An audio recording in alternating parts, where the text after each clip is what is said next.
Welcome back to another delightful episode of the Initiatrix podcast. It has been quite a while since you and I met here. Thank you for still being here. Thank you for returning and thank you for listening always. I truly appreciate your presence. Today, we're going to be diving into part two of the series that I promised that I would deliver to you. And I know that there has been a gap in the series and it has taken quite a while to return. And I'm going to tell you exactly why that is in a moment. But today we are going to be jumping and diving straight into how to alchemize your core soul wounds into gold. Part duh. And today we're talking about the abandonment wound. This one is a deep one. This one will require your concentration to a degree and a pen to make some notes so that you receive the insights and so that you can take away some of the tangible things that you can use to be able to understand, to process, and to shift how the abandonment wound, how the abandonment wound might be showing up for you in your life and business. Before we dive into this, I really want to just let you know that this last month has been a bit of a whirlwind. It has been so beautiful. I have been on a deep dive, another deep dive. There's always deep dives as far as I'm concerned. This is who I am. This is how I've always been. I have an 8th house stellium in my astrology as well. So there's always going to be something dying, something wanting to have sex, and something to do with taxes and money coming up. And that's exactly what's been going on. But with all of this to say, within the last month, I have hosted and facilitated my very first summit. And let me tell you, this was an initiation in and of itself. It was such a beautiful experience and such a wildly eye-opening opportunity. And I couldn't have anticipated it going any more successfully as it did. There were 12 powerful leaders, women leaders that congregated around me as we collaborated in connection and co-creation for the golden age of business, the summit. We came together, we shared, we broke bread, we shared unique strategies that's going to help you so much to amplify your feminine leadership and prosperity in and outside of your business. Now, if you don't know this or you didn't know this, one of the things that I'm really passionate about is supporting women, helping as many women to feel at ease and at peace within themselves, to know who the fuck they truly are, to feel unequivocally unapologetic and unfuckwithable in how they show up in the world and how they get to let it be easy. Let life be easy, let money be easy, let themselves be supported in a really easy way. And so this summit was everything that I really wanted to bring together. And this is the first of many summits to come. But this was the first that felt like almost like a baptism of fire. I learned from the ground up how to create a summit from the back end to the front end and all the way through. All the little nuances that go into creating a summit, all of the things that you need to be aware of when you're creating a summit, everything that it takes, the energy, the magnitude of being able to hold the room, hold the energy of the room during summit and outside of the actual event as well. All of this to say, this was an incredible experience, and I'd really love to invite you to receive the replay of this summit. It was a 3-day summit where 12 beautiful, amazing women came together to share their hearts with you. And you can take a sneak peek of some of the highlights in the link below down in the show notes. And you can also receive lifetime access to the replay through that link as well. But through this summit, I really wanted to show you what else is possible when you tap into your own unique feminine leadership and essence, and how you get to create a business that really and truly thrives from your heart, your truth, your sovereign expression, and all of who you are. And so this summit wasn't just another business summit. This was truly a transmission of energies and frequencies, potent frequencies, I have to say. The alignment of it all, that from the astrological alignment to the way that these women showed up. And it was almost like this beautiful dance. And everybody was so supportive and so connected. And that just, you need to go watch it. This is an opportunity for you to be shown and led by example, to grow your business with ease while making a massive impact and driving change, because female leaders are driving change. If your business is not a movement, if it's not something that you are, it's here to support change and facilitate change. And so this is the thing that you need to go and watch to receive, to help you to build momentum in the movement that you've already created, to drive the change that the business was here for. The link is in the show notes. So while you're listening to all of that, let's get back to the episode in hand. How to alchemize your core soul wounds into gold. Part 2, the abandonment wound.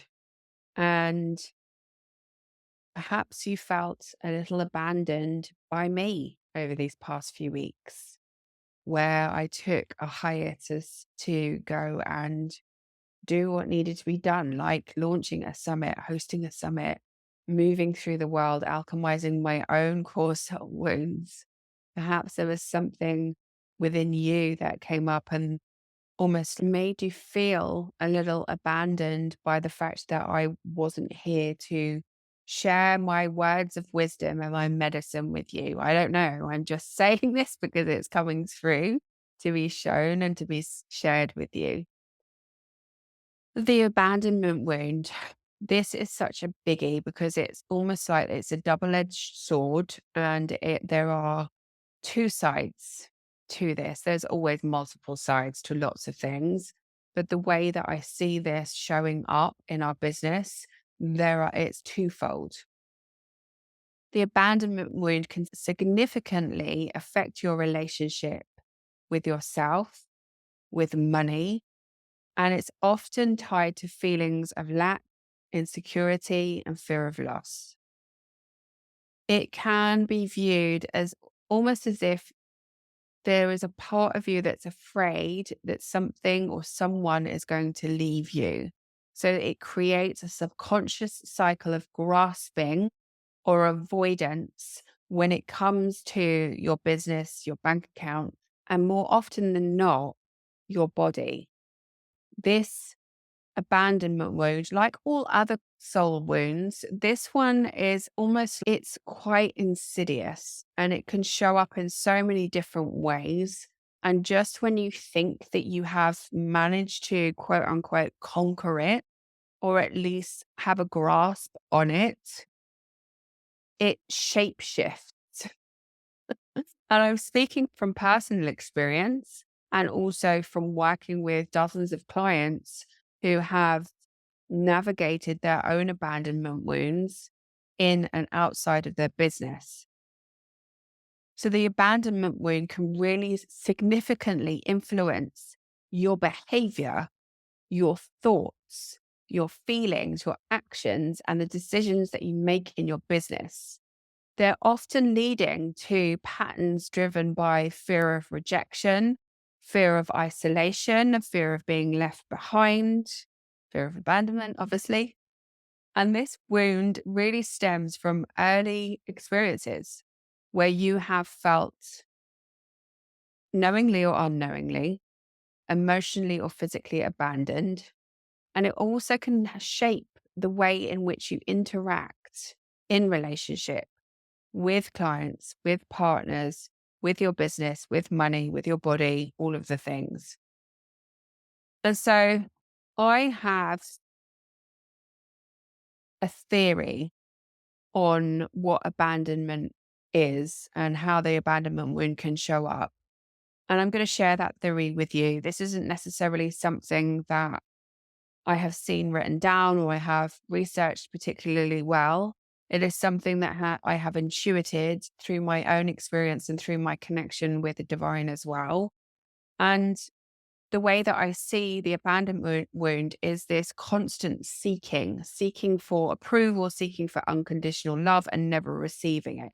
So it creates this push pull dynamic where you're going to go into some form of pattern that's going to constantly be pushing or pulling, depending on how you are feeling internally with regards to this abandonment wound. So it's where you might be experiencing something where you had hoped the outcome would be different than it was, and finding yourself self-abandoning over and over again in the vain hope that history will rewrite itself.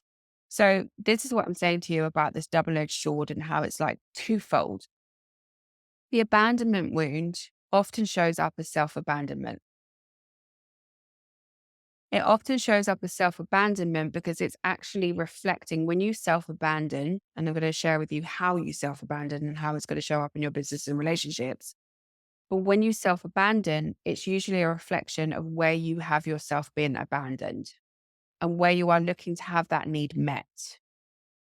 And so to be able to actually meet the need, we have to meet the part of ourselves that experienced the abandonment wound in the first place. So going right back to the root, not to regurgitate, not to re-traumatize, not to experience the sensations or the feelings or the memories of anything at that time, but to actually rewrite the story. To rewrite the story to one that is going to be supportive for you so that you know with awareness how to do this on repeat, to shift it, because you probably know that things like to happen on repeat, and repeat. We learn lessons, we move through things, and then it comes up again. Often we say, oh, we're being tested by the universe, or we've been tested by God, or we've been tested, what have you. And I call bullshit. It's not that we're being tested. It's actually, it's almost like we're having these opportunities to validate and embody the lessons that we've already learned and to really solidify that within ourselves, within our body, within our DNA, within our cells, within our cellular memory, within our consciousness. So it's about actually rewriting the story, experiencing the thing again in a different guise, and then choosing the story that you desire to feel, to experience, choosing differently, essentially. So let's talk about my theory of abandonment. So my theory is that we are all abandoned at birth. We're going deep. We all experience a separation and an abandonment at birth, a separation from the divine, a separation from my mothers, a separation from unconditional love, a separation from the womb space. We're literally severing ties when the umbilical cord is severed, or perhaps whatever your birth experience. You can apply to your own birth experience here. I don't know. I'm just speaking on mine as well. But there is a separation that happens immediately. Even the way in which we have in the medical system, in the Western medical system right now, the way that we experience birth is that the baby is taken away from the mother. There's a separation there. There is an abandonment wound infused into those first few moments of birth, which therefore means that we become victim. We become victim in those moments. We become abandoned in those moments. We become separated in those moments. And so from there on out, we are constantly seeking love, seeking food, seeking nourishment, seeking to feel warm, seeking containment, seeking nurturing. And so this evolves as we get older, this seeking, because we're looking to rewrite the story from birth. We're looking to correct or course correct the abandonment and separation that we felt at those very first moments of coming into humanity, coming into the world. So when this comes up in our business, it can come up in so many different ways.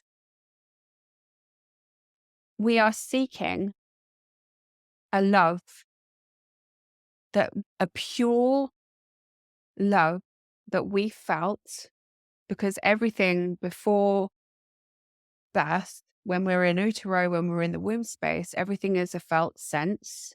And so there's no concept of making meaning out of anything. We experience it, we feel it, we are seeking, and we're looking to find that same sense that we experience while we're in the womb space. We are seeking that nourishment, that unconditional love, that warmth, all of the things. So we've actually been set up to feel abandoned, to be victim, to be in separation from the divine. So of course it's constantly going to show up in our lives. And because that's the experience that we have had, that is the experience that we're going to have on repeat.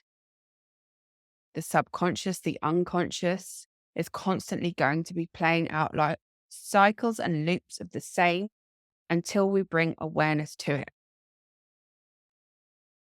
until we choose differently. That is going to be running subliminally underneath everything that we do, everything that we feel, everything that we create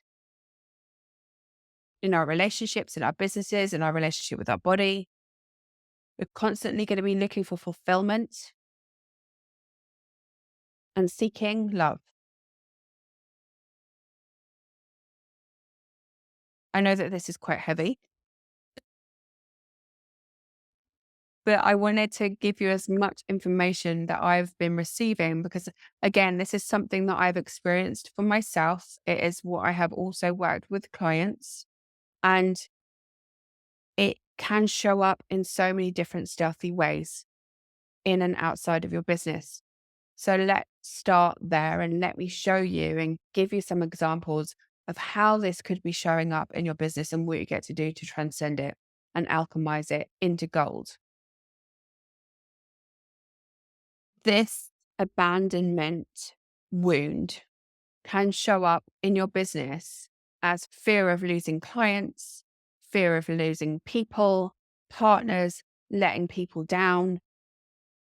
This underlying fear that something bad is going to happen, whereby you are going to be left alone and in isolation. So you might become, this can show up then, because with that fear, you've got that fear at the root level. And so it will behaviorally show up differently. So it could be that you're so afraid of losing people and being abandoned that you will then overly accommodate. You will overcompensate for that root fear. You will people please in an effort to retain clients, partners, team members, money even. You will almost like any sign of feeling dissatisfied in your relationships, there will be this constant thought of, okay, I'm gonna lose out here, somebody's gonna leave me, something bad is gonna happen. And so it's about recognizing the pattern where you fear that if you don't do something in your business, if you don't do something in your relationship with your client, and it's not just with client relationships, it's in all relationship. It's in with your mentor even. If you don't do as your mentor is telling you to do, perhaps you pedestalize your mentor, your coaches, people on social media, and you think to yourself, oh, I must do what they're telling me to do because if I don't, then they'll leave me. Or I'm doing it wrong and then they'll leave me. It's so multifaceted. So this overextension of yourself, you can overextend yourself. You can go of this whole concept of going above and beyond. That's something that I've literally done myself. I've gone above and beyond to make sure that everybody is taken care of, that all the I's are dotted and the T's are crossed.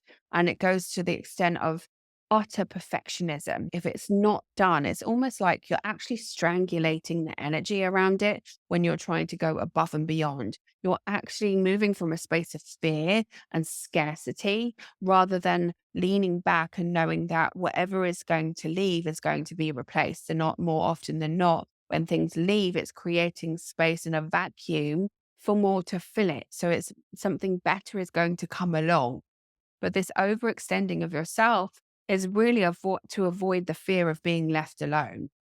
You might overwork or overdeliver in your business, even sacrificing your own well-being to ensure that your clients or your collaborators are feeling more satisfied and secure than you are. So it's about, you are likely to want to keep their peace to ensure that they are happy while all simultaneously foregoing your own peace and your own happiness. You may extend that call another hour.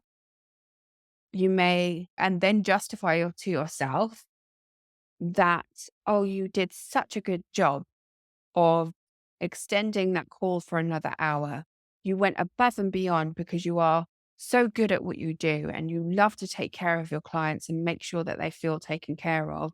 When that hour that you went over on your call, you didn't eat, you were really tired, you were clock watching, you were bursting for the toilet halfway through, but you wanted to make sure that the client that was sat in front of you was supported and held and all of the things for another hour.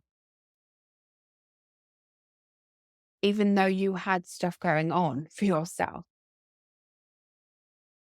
This is how we self-abandon, because we fear that if we don't do those things, people are going to be disappointed and they're going to leave us. They're not going to be happy. Another way that the abandonment wound can show up in our business is this difficulty with delegation. So outsourcing tasks, knowing that you get to stay in your zone of genius at every single fucking time. Every single time. If there's something that you don't like doing in your business, if you know that it's something that's within your zone of competence and not your zone of genius, this is your opportunity to outsource it to somebody who can do it far better than you. But where there is a sense of abandonment present or fear of abandonment present, you may resist outsourcing. You may resist delegating because there will be an underlying fear that others won't perform as well as you. They won't be able to do the things as well as you can. It's quicker if you just do them on their own. Do them yourself, sorry. How many times have you thought that to yourself? But what you're doing essentially is you're actually self-abandoning as well. So you're self-abandoning. So for example, you love to be in your zone of genius. And every time you choose to do something that's outside of your zone of genius, you're abandoning yourself to do the things that you hate doing because you're scared of being abandoned by somebody else. You see how this is working out? It can be quite confusing. So you're sacrificing your joy, your integrity, your peace of mind, and sacrificing the time, energy, and attention that you could have to stay in your zone of genius and completely excel because you're scared that somebody's going to abandon you or they're not going to be able to do things or perform as well as you can. So this can often lead to you overworking, burnout, trying to manage everything yourself. Another way that this can show up is clinging onto toxic relationships. So clinging onto clients that you know that you're not supposed to be working with. You feel it viscerally. I think that it's blindingly obvious when you are working alongside someone that you know that you're not meant to be working with. You feel it, you know it. When you're not moving from a space of love, you're moving from a space of fear. So if you're going above and beyond trying to prove and convince and cajole, you're moving from a space of fear. And you're moving from a space of, I don't want them to leave me. Because if they leave me, it means I'm doing something wrong. I've done something bad. I'm not good enough. So you might stay in like unproductive or toxic relationships or partnerships out of fear of starting over or being alone. Because when it's that absence, that isolation, that void space, that separation,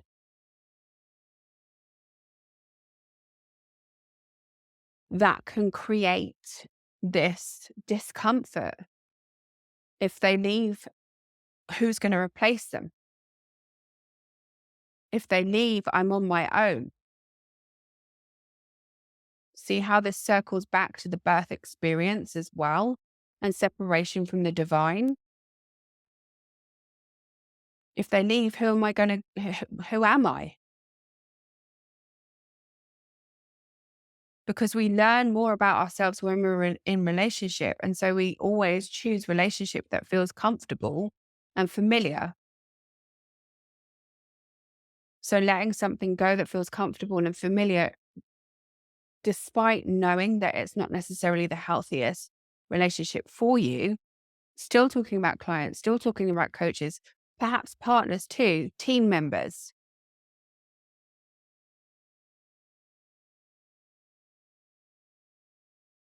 You don't let them go. You're clingy. You don't think that something better and might replace it. Excuse me. So it's fear of starting over or fear of being alone, even though the relationship might be detrimental to you, to your well-being, to your business, to your profits, to your revenue, because this is exactly what happens when you're spending so much time, energy, and attention on something that you don't enjoy. You're creating and strangling, like you're literally what happens in the body is you go into contraction, you create a resistance, and the money can't flow. The money cannot flow through you and to you quite as easily as it could and should when you decide to release the thing that is not supportive. The thing, the person, the experience, the service, anything. It can also show up as people pleasing, this constant need for validation and acceptance. And this can also show up as where you are almost like dancing around the Karpman's drama triangle, the victim, the persecutor, the rescuer, which is also rooted in savior, suffering, sacrifice program. So if we're all wired for hard, things have to be hard. When we're wired for hard and we believe that everything has to be hard, then we're going to constantly create situations and circumstances where things are hard for us. And we're going to remain victim and seek validation and seek acceptance and seek externally for answers that we could quite easily find within ourselves and with our connection with the divine. But this is what happens when this core wound of abandonment is very present. So the need for validation, because it is a need to be rescued, because you see yourself as a victim, consciously or unconsciously, this need for acceptance, it may lead you to make decisions in your business based on what other people want, what you think they know is better than what you think you know. So what you believe, so this is where the pedestalizing comes in. When you are choosing to work with somebody or choosing to hand your power over to somebody that you believe has more answers than you do. It's that external validation. So making decisions based on what other people want rather than what you want, and rather than decisions that align with your own vision, with who you be at your core, which can often end up in you compromising yourself, profit, usually, something to do with money, your values, and your business goals. This is why it's very important to do an audit on everything that you are doing in and outside of your business that you don't want to be doing, but you're doing it anyway, out of obligation, out of duty, out of because somebody told you to do it, because you've been given the validation and acceptance that if you do this thing, then you're going to get that thing, but you really don't want to do it anyway. So taking audit is going to be really important for you if you're recognizing that this wound is showing up for you. Even in the last episode, taking audit, in fact, just take audit on the thoughts that you're thinking, because you get to choose again, on the time that you're spending on doing certain tasks, all of the things. I think it's really important for everyone to take audit, to get really, this is the conscious creator of your life. This is where you get to design the reality that you desire. When you take audit of every single thing that you are doing and decide from that space, is this something that I want to be doing? Is this lighting me the fuck up? And if it's not, get rid of it. Get rid of it. Release it with love. Choose differently.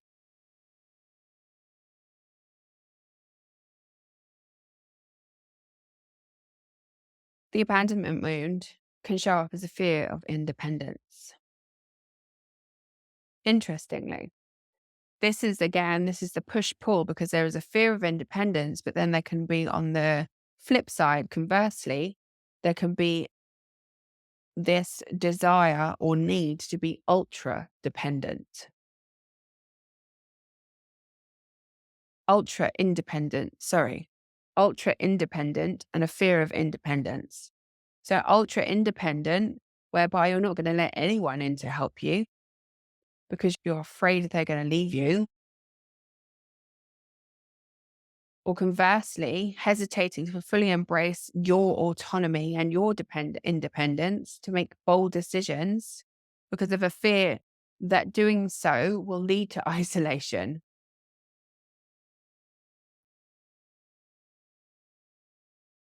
Inconsistent boundaries. Covered that a little bit earlier on, doing things that you don't want to be doing. Not saying the things that you need to be saying. Because there's fear. There's a scare. You're scared to push people away. Scared that they're going to leave. Because who are you without them? And maybe that's an opportunity to actually flip the script there as well. Who do you get to become without them?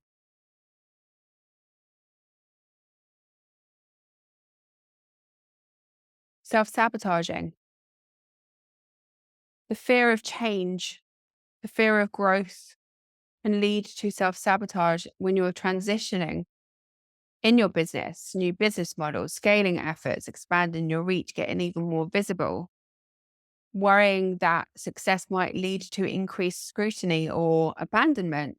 So you might manifest distractions, knowing that it's all going in one direction, and then all of a sudden there's a distraction that's taking you off in a completely different direction because it's rooted in the fear of abandonment. So the way that you get to alchemize these wounds in your business is really cultivating a sense of self-trust and confidence, recognizing and getting behind yourself with 100% conviction, knowing that you are capable of handling whatever the fuck comes your way, and valuing what you do, regardless of seeking external validation. So coming back to self, noticing where you're meandering off center, seeking. Seeking is always a sign. Consuming more often than usual is always a sign that you are self-abandoning. So there is a need that is being required to be met in those moments when you're off seeking externally something that which you can give to yourself internally. It's usually like you're seeking for safety, you're seeking for nourishment, you're seeking for love.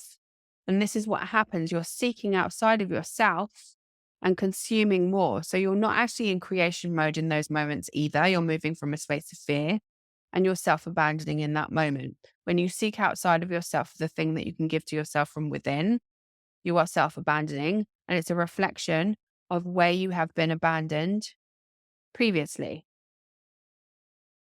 So it's cultivating self-trust and confidence, learning how to set and maintain healthy boundaries, and that's self-talk, telling yourself that you are safe to set boundaries, telling yourself that it's okay for you to look after yourself and prioritize yourself first, and that nothing bad is going to happen.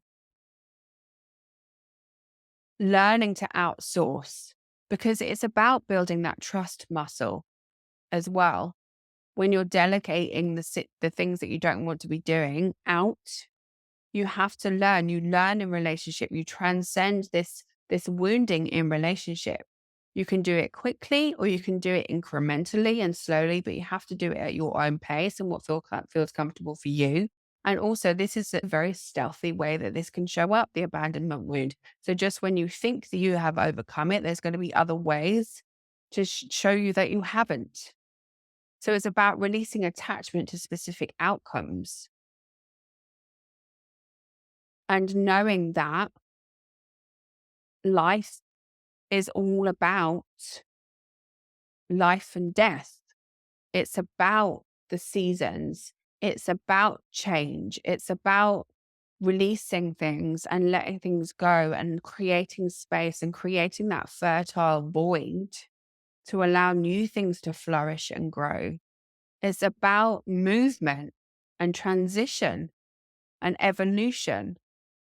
So it's about practicing self-compassion in the moments where you're feeling like, I can't let this thing go, because so much of what I'm sharing with you is it's the undercurrent of the behaviors that are showing up in your business and in your bank account and in your relationship with your body. So it's about nurturing yourself, building the trust muscle from within, not asking anybody else for their advice or validation on decisions that you can make for yourself, trusting yourself in those moments. So really connecting with the awareness. Awareness is the first thing, always. Having awareness is life-changing. And then choosing a different story, choosing the highest vision, connecting with, even in that moment, okay, you might recognize that you're making moves from a space of fearing abandonment or fearing that somebody's going to leave you or fearing the worst that could happen or whatever it is that's showing up for you in the moment. And connecting with the first time you actually felt that sense of abandonment in the body. Perhaps even connecting with the memory, not to go into not to go into the memory or into the experience or into reliving it all or regurgitating it all or re-traumatizing it all, re-traumatizing yourself in the process, but just to connect with the moment. That's when I first felt the thing, and shifting the narrative, telling a different story, sitting with the part of you that's still holding on to the old story, still hoping that things would be different. So really shifting that and telling that part of you what it needed to hear then.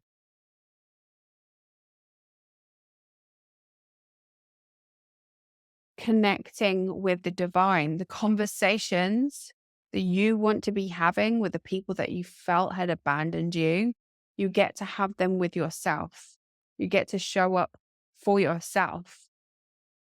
I'm safe to make decisions for myself. I don't doubt myself whatsoever. I'm safe to create boundaries. I'm safe to raise my standards. I'm safe to raise my prices. People are going to fucking show up for me. People are going to buy my offerings. Nobody's going to leave me. Money is not leaving me.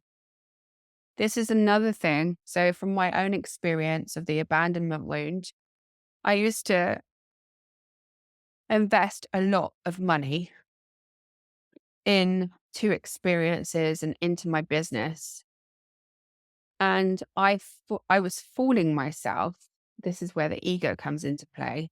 I was fooling myself into thinking that I was doing this because I'm really good. I'm really good at putting myself, making fast decisions, taking action, putting myself in the room with the people that know all the shit that I need to know. I want to learn. I'm a sponge, right? I just want to do all of the things. But what I hadn't realized was that what I was really doing was almost like a facade. What I was really doing was, I need to spend all of this fucking money because I'm not a safe space to keep it. I need to spend all of this money because it's going to abandon me anyway. So might as well get rid of it now to avoid the pain and the hurt and the shit that I would have to go through when it does abandon me. It's safer in somebody else's hands. And I'm going to justify it with, I'm really good, I'm such a high achiever, and I really love to learn. I'm so good at investing. And I'm so good at, I have no problems with money whatsoever. I know it's always in circulation. I know that I'm always being provided for. So I can spend hundreds and hundreds of thousands on the things that I really want to immerse myself in. But the undercurrent was, I need to get rid of this because it's going to abandon me anyway. And I don't want to feel that pain. And perhaps you can see yourself in this also.